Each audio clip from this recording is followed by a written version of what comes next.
சுதந்திர காற்றை சுவாசிக்கும் இந்தியர்கள் அனைவருக்கும் இந்த சுதந்திர காற்றில் எத்தனை தியாகிகளின் சுவாச காற்று கலந்திருக்கிறது என்பதை உங்களால் உணர முடிகிறதா? அடக்குமுறைகள் இல்லாமல், அடிமை விலங்கு இல்லாமல் சுதந்திரமாய் சுற்றித் திரிய நமக்கு கிடைத்த சிறகு எத்தனை மனித இறகுகளால் செய்யப்பட்டது என்பதை நாம் நினைத்து பார்த்திருக்கிறோமா? மனிதர்கள் இடத்திலேயே ஐந்தறிவு உயிராய் வாழ்ந்த நம்மை சிந்தனை சிற்பிகளாய் சிறப்புற்று வாழ தங்களின் சின்னஞ்சிறு ஆசைகளை பரநேற்றிவிட்டு சிறை சென்று சிறு வயதில் உயிர் நீத்து நமக்கு வரலாறாய் வாழ்ந்து வழிகாட்டிய தியாகச் செம்மல்களை தினம் தினம் இல்லை என்றாலும் சுதந்திர திருநாளாம் இன்றாவது நாம் நினைவு கூற வேண்டாமா?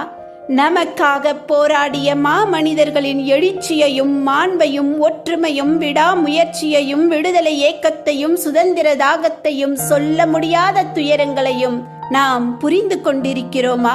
புரிந்து கொண்டால் அப்பொழுது புரியும் நாம் சுவாசிக்கும் சுதந்திர காற்று எத்தனை சுகமானது என்று. இந்தியாவின் எதிர்காலமே, இளைஞனே, உனக்கான பொறுப்புகள் எங்களை விட அதிகம் என உணர்த்த நினைவுகளாக வருகிறார்கள் நம் முந்தைய வீரர்கள். ஆகஸ்ட் 15 அன்று சிந்தியுங்கள். 200 ஆண்டு கால அடிமை வாழ்வை எதிர்த்து போராடிய நம் முன்னோர்களுக்கு நீங்கள் சுதந்திர தினத்தில் கொடுக்கும் 80 ஆண்டு கால சுதந்திர இந்தியாவின் வளர்ச்சி போதுமா என்று. அனைவருக்கும் சுதந்திர தின நல்வாழ்த்துக்கள். இங்கே நீங்கள் காணுவது வெறும் புகைப்படங்கள் அல்ல, நாம் அறிய வேண்டிய சரித்திரங்கள்.